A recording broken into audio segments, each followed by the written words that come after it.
高機能なミニブランズの冷蔵庫をゲットしたよ。いざオープン。おー、ライトもつくし、仕切りもたくさんついていてかなり本格的。収納力抜群だね。実はこの冷蔵庫にはさらに秘密があって、まずは付属のオレンジゼリーセットでクッキングしていくよ。次に冷蔵庫に入れて、スイッチオン。そう、実は UV ライトに切り替えて効果できちゃうんです。ミニチュアもメイキングトイも大好きな私にはたまらないおもちゃ。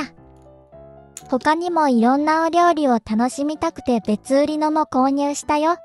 何が作れるかな？まずは昆布茶。2つ目はピザ。3つ目はキッコーマンの醤油。4つ目はお魚。5つ目はペットボトルの水。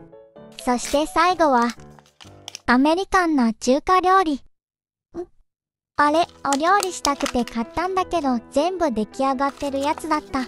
こんなの絶対入ってると思うじゃん。もう1個あるから次はお料理できるやつ入ってますように。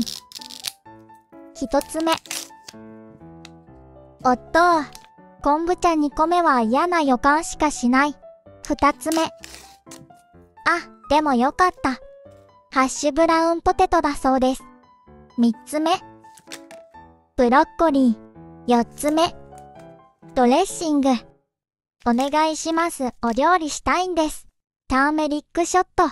UV ライトを使わせてくれー。クリームチーズ。ただただ冷蔵庫の中が潤いました。お料理したかった。